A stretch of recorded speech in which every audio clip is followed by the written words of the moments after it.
बिस्मिल्लाहिर्रहमानिर्रहीम। My name is doctor Sumaiya और आज हम लोगों ने बायोमैकेनिक्स के अंदर जो टॉपिक पढ़ना है वो है ब्योंसी। ठीक है, अब बायोंसी जो है उसको हम लोगों ने जो स्टडी करना है वो हम लोगों ने फ्लूइड डायनामिक्स जो है उसके अंदर स्टडी करना है। ठीक है, एक्चुअली मैं थोड़ा सा आप लोगों को इसका ओवरव्यू दूँ कि ब्योंसी होती क्या है, तो आपने देखा कि जो चीज़ें फ्लोट करती हैं पानी के ऊपर, ये किस वजह से करती हैं? ये ड्यू टू ब्योंसी जो हमारे पास फोर्स है उसकी वजह से करती है। ठीक है, हमारे पास एक बहुत ही ज़्यादा फेमस मैथमेटिशियन था आर्चिमिडीज, उसने ब्योंसी का जो हमारे पास फैक्टर था उसको एक्सप्लेन किया था और उसके मुताबिक ब्योंसी हमारे पास ब्योंसी की जो फोर्स है, ब्योंसी इज़ ऑल्सो अ फोर्स। ठीक है, जैसे कि ग्रेविटेशनल फोर्स है, पुलिंग फोर्स होती है, पुशिंग फोर्स होती है, इसी तरह ब्योंसी जो है वो भी हमारे पास क्या है, फोर्स है। और जो ब्योंसी फोर्स है वो हमारे पास किसके इक्वल होती है कि जो भी बॉडी पानी के अंदर डुबोई जाती है तो वो जब पानी के अंदर डुबोने के बाद पानी साइडों पे डिस्प्लेस होता है, जितना पानी उस बॉडी ने डिस्प्लेस किया होता है उसके इक्वल जो है उसके ऊपर ब्योंसी की फोर्स अप्लाई होती है। ठीक है, इसकी अगर मैं एग्जांपल दूँ आपको कि फॉर एग्जांपल हम बात करते हैं, पिंग पोंग बॉल होती है। ठीक है, आप उसे बाल्टी में अगर पानी लें और उसके ऊपर डालें तो क्या कहते हैं वो देखें बहुत लाइट वेट होता है। अब कोई भी चीज़ जो है वो जितनी ज़्यादा हैवी होगी ना वो उतना ही ज़्यादा पानी जो है उसको अपनी जगह से हटाएगी। ठीक है, जो जितनी ज़्यादा लाइट वेट होगी वो उतना ही कम पानी हटाएगी, तो वो कम पानी हटाएगी तो उसके ऊपर ब्योंसी की फोर्स जो है वो भी कम अप्लाई होगी, और जो जितना हैवी ऑब्जेक्ट होगा वो उतना ही ज़्यादा उसके ऊपर अप्लाई करेगा। अब एक पिंग पोंग बॉल की एग्जांपल ले लेते हैं और एक हम लोग ब्लॉक ले लेते हैं, मेटल का ब्लॉक ले लेते हैं या मार्बल का ब्लॉक ले लेते हैं। ठीक है, बंटे की एग्जांपल लेते हैं। बंटा पता है ना, जो बच्चे खेलते हैं। ठीक है, अब वही बंटा और वही पिंग पोंग बॉल, साइज़ में देखें पिंग पोंग बॉल बड़ी है, बंटा बहुत छोटा है, लेकिन जब आप उसे बाल्टी के अंदर रखेंगे तो बंटा जो है वो सिंक इन कर जाएगा, डूब जाएगा, जबकि जो बॉल है वो ऊपर ही जो है वो फ्लोट करने लग जाएगी।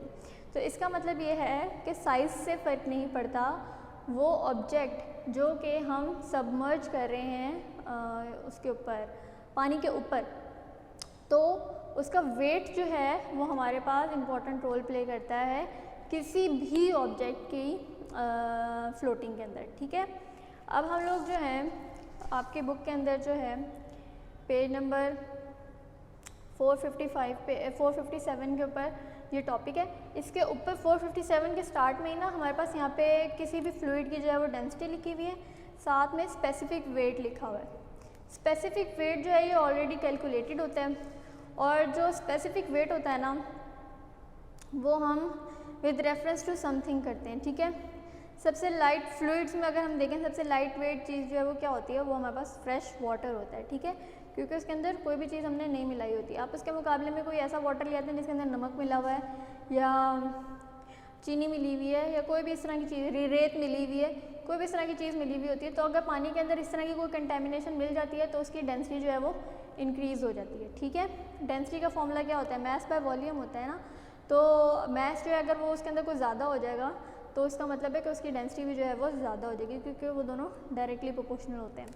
तो जो स्पेसिफिक हमारे पास डेंसिटी होती है ना वो हमारे पास वाटर से कंपैरिजन में होती है। अगर मैं डेंसिटी ऑफ हनी और वाटर की बात करूँ तो मैं ये कहूँगी कि जो हनी है वो ज़्यादा डेंस है एज़ कम्पेयर टू वाटर। तो क्यों? क्योंकि हनी के अंदर जो है वो वाटर कंटेंट बहुत ज़्यादा कम है और बाकी जो हमारे पास सॉल्युबल्स हैं वो बहुत ज़्यादा क्वांटिटी के अंदर प्रेजेंट होते हैं। और आपने देखा है जिस चीज़ की डेंसिटी फ्लूइड्स में जितनी ज़्यादा होती जाएगी वो चीज़ उतनी ही ज़्यादा फ्लोट करने में मुश्किल क्रिएट करेगी। क्यों मुश्किल क्रिएट करेगी? क्योंकि कोई चीज़ जो है वो जितनी ज़्यादा डेंस होती जाएगी उसके मॉलिक्यूल्स का आपस में इंटरेक्शन उतना ही ज़्यादा होगा। जब मॉलिक्यूल्स आपस में इंटरेक्ट करेंगे तो एक दूसरे के साथ फ्रिक्शन क्रिएट करेंगे और वो फ्रिक्शन जो है उसको हम कहते हैं विस्कोसिटी। ठीक है, इस कॉन्सेप्ट को समझाने के लिए मैं आपको बताऊं कि ये हमारे पास वाटर की लेयर्स हैं। ठीक है, वाटर की लेयर्स, मॉलिक्यूल्स को अगर हम लेयर्स के अंदर करते हैं, अब इनके दरमियान में कोई चीज़ जो है वो नहीं मिली हुई तो ये बिल्कुल स्मूथली जो है वो जल्दी से पोर हो जाएंगे किसी भी चीज़ में। ठीक है, लेकिन अगर इसके अंदर जो है वो मैं शुगर पार्टिकल जो है वो डिज़ोल्व करवा दूँ, अब जब ये फ्लोट करने लगेगा तो ये पार्टिकल जब एक दूसरे के साथ टकराएंगे तो क्या फ्रिक्शन क्रिएट करेंगे। वो फ्रिक्शन क्या होती है? विस्कोसिटी। तो विस्कोसिटी जो है उसकी अगर हम डेफिनेशन बताएं तो हम ये कह सकते हैं कि the frictional force present between the layers of a fluid, ठीक है।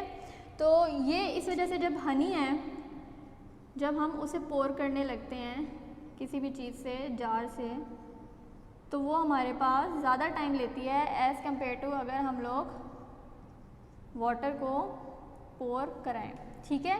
क्यों? क्योंकि वाटर की लेयर्स के दरमियान में कोई फ्रिक्शनल फोर्स नहीं होती, कोई विस्कोसिटी नहीं होती, लेकिन हनी के दरमियान में होती है। इसी तरह अगर हम बात करते हैं फ्रेश वाटर और सी वाटर की, तो सी वाटर के अंदर बहुत ज़्यादा सॉल्ट मिला हुआ होता है, तो इसका मतलब है सी वाटर जो है वो मोर डेंस है as compare to fresh water, ठीक हो गया। अब हम लोग ये बियोंसे में ही हम लोग जो बात कर लेते हैं एग्जाम्पल शिप्स की, ठीक है, कि जो शिप्स हैं वो हमारे पास किस तरह वाटर के ऊपर फ्लोट करती हैं। आपने देखा है कि अगर मैं यहाँ पे एक डायग्राम बनाऊँ,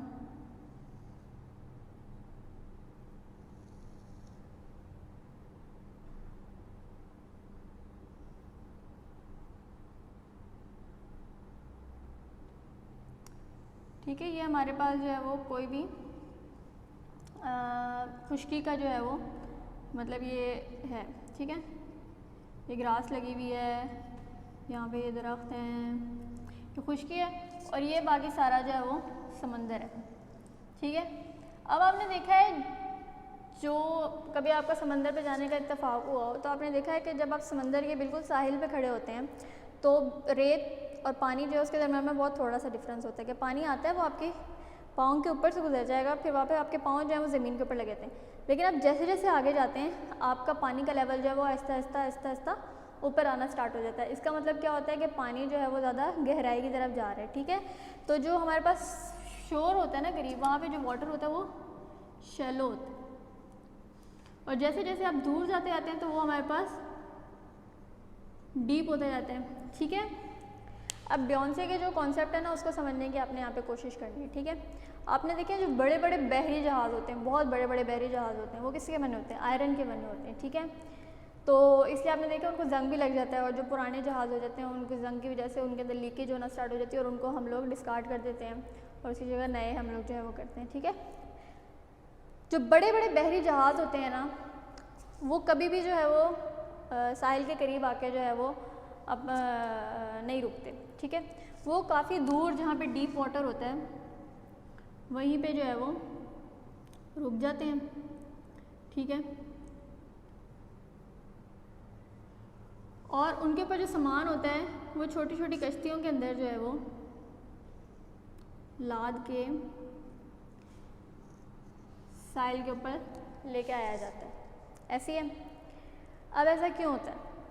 क्योंकि मैंने आप लोगों को बियोंसे की जो है वो क्या बायोंसी की डेफिनेशंस क्या बताइए कि आर्शिमीदेस के अकॉर्डिंग, जो आर्शिमीदेस ने हमें जो है वो इसके अकॉर्डिंग बताइए, वो कहता है कि buoyancy force acting on a body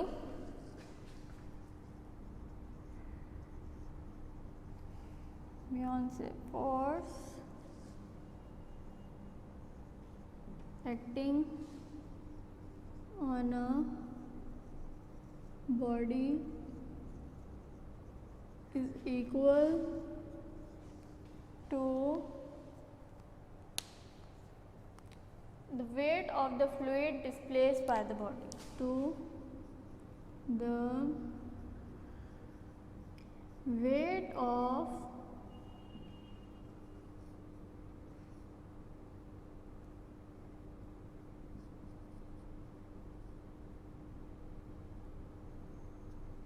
fluid displaced by the body। अब देखिए, अब यहाँ पे ये हो सकता है ये हमारे पास जो है वो 50 टन का ये बहरी जहाज़ हो, ठीक है। अब इसके नीचे जो पानी डिस्प्लेस हो रहा है, अब ये सारी बात है, इतना इतना जो है वो पानी के अंदर होगा ना, ठीक है। अब इसके नीचे जो वाटर है ना वो या तो 50 टन के इक्वल या 50 टन से ज़्यादा जो है वो हमारे पास फोर्स लगाए तभी वो इसको तैरा सकता है, वरना ये शिप जो है वो डूब जाएगी।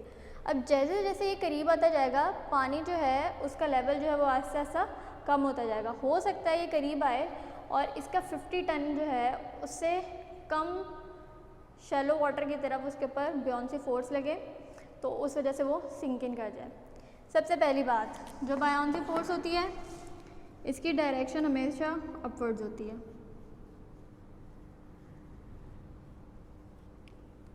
और क्योंकि हमेशा बायोंसी फोर्स जो है एफ बी लिख रही हूँ, बी से बायोंसी, ठीक है, उसकी फोर्स अपवर्ड होती है, जबकि हमारे पास ग्रेविटेशनल फोर्स जो है उसकी डायरेक्शन हमेशा डाउनवर्ड्स होती है। तो आपने हमेशा ये बात याद रखनी है कि कोई भी ऑब्जेक्ट है, ठीक है, हम एक कश्ती की एग्जांपल ले रहे हैं अगर, तो उसके अंदर ग्रेविटेशनल फोर्स अगर डाउनवर्ड्स हो तो हमारे पास बायोंसी की फोर्स जो है वो अपवर्ड होनी चाहिए। जो ग्रेविटेशनल फोर्स होता है ना उसके ऊपर सारा बॉडी का जो वेट है वो एक्ट कर रहा होता है, ठीक है, लेकिन यहाँ पे हमारे पास एक होता है सेंटर ऑफ वॉल्यूम। जो सेंटर ऑफ वॉल्यूम होता है ना वहाँ पे ये बायोंसी फोर्स एक्ट कर रही होती है। तो ये हमारे पास है सेंटर ऑफ ग्रेविटी और ये हमारे पास क्या है, सेंटर ऑफ वॉल्यूम। जो सेंटर ऑफ वॉल्यूम है वहाँ पे बायोंसी फोर्स जो है वो एक्ट कर रही होगी, जो सेंटर ऑफ ग्रेविटी है वहाँ पे ग्रेविटेशनल फोर्स एक्ट कर रही होगी। जब ये दोनों फोर्स एक दूसरे के इक्वल होंगी या फिर बायोंसी फोर्स ग्रेविटेशनल फोर्स से ज़्यादा होगी तो फिर आपका ऑब्जेक्ट जो है वो फ्लोट करेगा, वरना ऑब्जेक्ट फ्लोट नहीं करेगा, ठीक है, ये बात समझ आ गई है।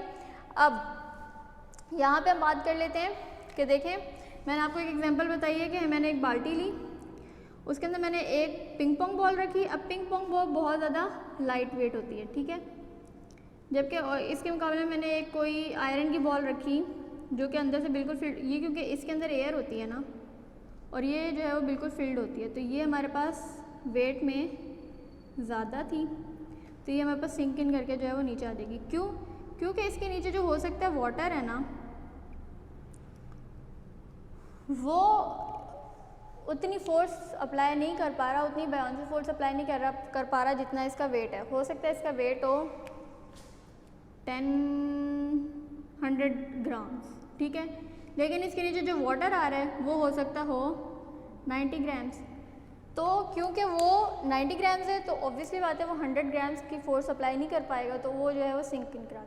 हमेशा ये बात याद रखें कि पानी के अंदर चीज़ें तब तैरती हैं जब उस ऑब्जेक्ट जो तैर रहा है उसकी डेंसिटी जो है उसके नीचे जितना पानी है उससे कम हो, ठीक है, जो नीचे जितना भी पानी आ रहा है ना उस ऑब्जेक्ट के, ठीक है, मतलब अगर ये मैं पेन है ना इसको पानी के अंदर जो है वो पानी के ऊपर रखूँ तो ये उस सूरत में तैरेगा कि इसके नीचे बिल्कुल सरफेस जो सतह है एंड जो हमारे पास है डीप, वहाँ तक इसके नीचे जितना पानी है यहाँ से लेके यहाँ तक ये सारा का सारा पानी, ये जितना भी इसके नीचे पानी है वो सारा इसके वेट से ज़्यादा फोर्स अप्लाई कर रहा हो, ठीक है, इसके वेट से उस सारे नीचे वाले पानी का वेट जो है वो ज़्यादा हो तभी ये ऑब्जेक्ट जो है तैर सकता है। अगर बिल्कुल माइक्रो या मिलीग्राम का भी फ़र्क आएगा ना तो ये चीज़ जो है वो हमारे पास सिंक इन कर जाएगी, ठीक है। तो यहाँ पे आप लोगों को ये बात इम्पॉर्टेंटली याद होनी चाहिए कि हमारे पास जो weight of the fluid displaced होता है ना वो हमेशा ज़्यादा होना चाहिए as compare to the weight of the body, ठीक है। तो हमारे पास जो बायोंसी फोर्स है उसके लिए जो हमारे पास यहाँ पे फॉर्मूला दिया है वो कह रहे हैं कि buoyancy is calculated as the product. Product का क्या मतलब होता है? मल्टीप्लाई। यहाँ पे करते हैं तो F B is equal to, हमारे पास प्रोडक्ट है डिस्प्लेस्ड वॉल्यूम, जो वॉल्यूम ऑफ वाटर जो है वो डिस्प्लेस्ड हुआ है वो उसकी product multiply by fluid specific weight, कि फ्लूइड जो है उसका स्पेसिफिक वेट क्या है उसको इन्होंने यहाँ पे गैमा से किया हुआ है। ऊपर जो टेबल बना हुआ है अगर वो फ्लूइड फ्रेश वाटर है तो उसका हमारे पास 9790 जो है वो स्पेसिफिक वेट होगा वाटर का, ठीक है। तो ये हमारे पास स्पेसिफिक वेट है, यहाँ पे हमारे पास फ्लूइड डिस्प्लेस्ड है डी, फ्लूइड डिस्प्लेस्ड उसका वॉल्यूम, और ये ब्योंसी फोर्स जो है वो हमारे पास इस तरह कैलकुलेट होती है। इसके अंदर ये वाली जो चीज़ है ये ऑलरेडी हमारे पास टेबल के अंदर गिवन होती है। फ्लूइड डिस्प्लेस जो है वो हमारे पास almost equal to the weight of the body होता है, ठीक है। अब यहाँ पे हम बात कर लेते हैं कि जो वेट ऑफ द बॉडी है वो कौन कौन सी चीज़ें जो हैं वो डिटर्मिन करती हैं, ठीक है। तो हमारी बॉडी जो है वो मेजॉरिटी 3 चीज़ों से मिलकर बनी है। तो वेट ऑफ द बॉडी जो है ना वो हमारे पास डिटर्मिन करती है, सबसे पहली चीज़ होती है बोन डेंसिटी। आपको पता है कि आपकी बॉडी के अंदर ज़्यादातर वेट आपकी हड्डियों का होता है, क्योंकि हड्डियाँ ज़्यादा भारी होती हैं एज़ कम्पेयर टू मसल्स, ठीक है। दूसरा वेट के अंदर जो फैक्टर इंपॉर्टेंट रोल प्ले करता है वो है हमारा मसल मास, और तीसरा जो है वो है फैट कंटेंट, ठीक है।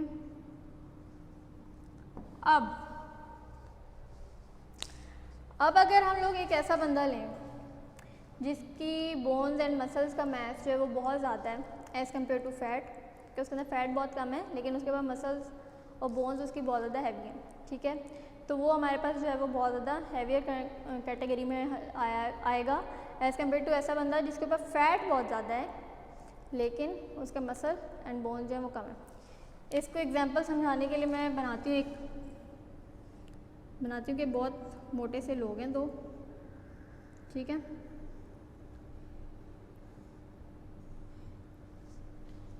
दोनों का जो है वो इक्वली है, ठीक है। हमारे पास इक्वली वो हमें दिख रहे हैं कि वो दोनों जो है वो इक्वली मोटे हैं, ठीक है। लेकिन इसके पास बोन मास ज़्यादा है, मसल मास ज़्यादा है, यानी इसके पास बोन्स एंड मसल्स उसका ज़्यादा है और इसका फैट जो है वो कम है। लेकिन इसके पास बोन भी कम है, बोन मास भी कम है, मसल मास भी कम है, लेकिन फैट कंटेंट बहुत ज़्यादा है। मतलब इसके मोटापे की वजह क्या है कि इसके ऊपर फैट्स जो हैं वो बहुत ज़्यादा एक्यूमुलेट हुए हैं, ठीक है। तो इन दोनों में डेंसिटी वाइज देखने में दोनों सेम लग रहे हैं कि जो दोनों इक्वली जो है वो हैवी होंगे, बट डेंसिटी वाइज हमारे पास ये वाला बंदा जो है वो हैवियर होगा as compare to that one, ठीक है। दूसरी बात, अगर हम इन दोनों को फ्लोट करने के लिए वाटर में डाल देंगे तो ये वाला जो है ये सिंक इन कर जाएगा और ये वाला जो है उसी लेवल ऑफ वाटर के ऊपर हो सकता है फ्लोट करने लग जाए। वजह एक तो इसका मास कम है, तो वेट कम मसल्स का और बोन्स का ही वेट होता है ना। फैट्स तो वैसे ही जो है वो पानी के ऊपर तैरते हैं। आपको पता है, आप अगर ऑयल जो है और घी जो है आप उसको पानी के ऊपर डालें तो वो पानी के ऊपर तैरने लग जाते हैं, वो नीचे जाके सिंक इन तो नहीं करते ना, सॉल्युबल नहीं होते उसमें, ठीक है। तो जो हमारे पास फैट का कंटेंट है वो हमारे पास इनसॉल्युबल होता है, इसलिए हो सकता है एक लेवल ऑफ वाटर पे हम इन दोनों बॉडीज़ को जो है वो लेके जाएं। ये वाली बॉडी क्योंकि डेंसिटी वाइज ज़्यादा है तो ये सिंक इन कर जाए और ये जो है ये उस वक्त फ्लोट करने लग जाए। तो ये फ्लोटिंग की वजह इसमें एक तो इसका कम mass, muscle mass and density of the bones जो है उसकी एक वजह होगी। दूसरा हमारे पास क्या होगा कि इसके अंदर फैट कंटेंट जो है वो बहुत ज़्यादा है, ठीक है।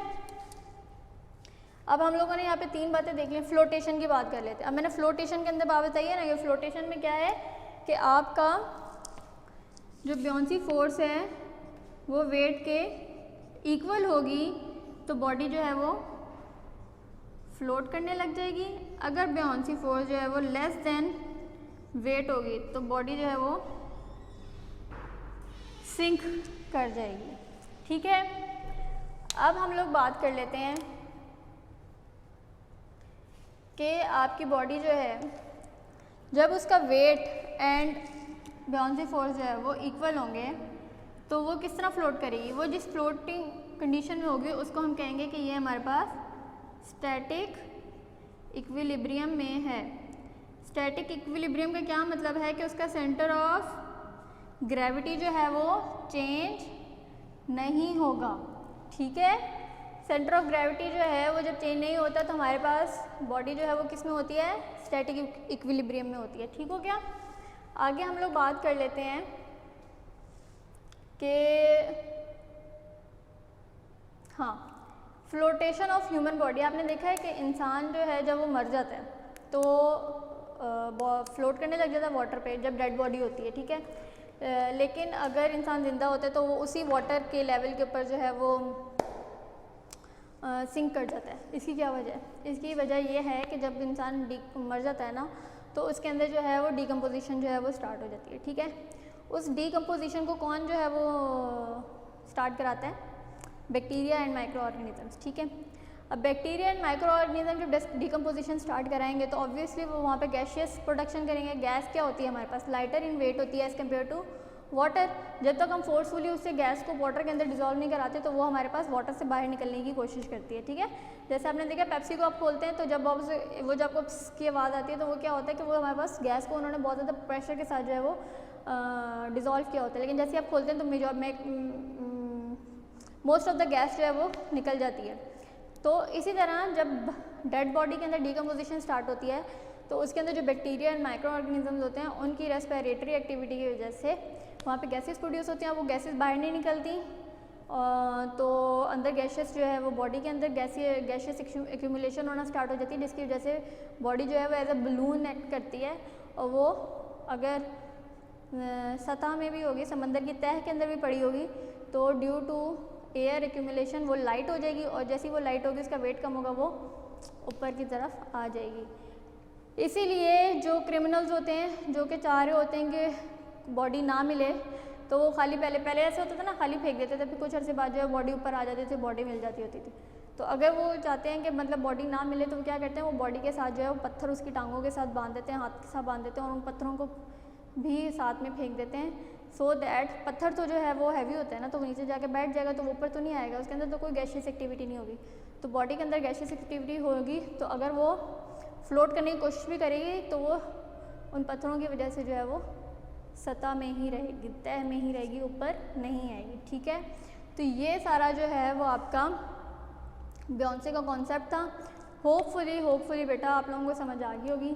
अगर फिर भी आपको कोई क्वेश्चन हो तो आपने इस टॉपिक को पढ़ना है और फिर आपने मुझसे जो है वो क्वेश्चन कर लेने कि मैम हमें इस पॉइंट की समझ नहीं आई, तो वो मैं आप लोगों को समझा दूँगी, ठीक है। Thank you so much.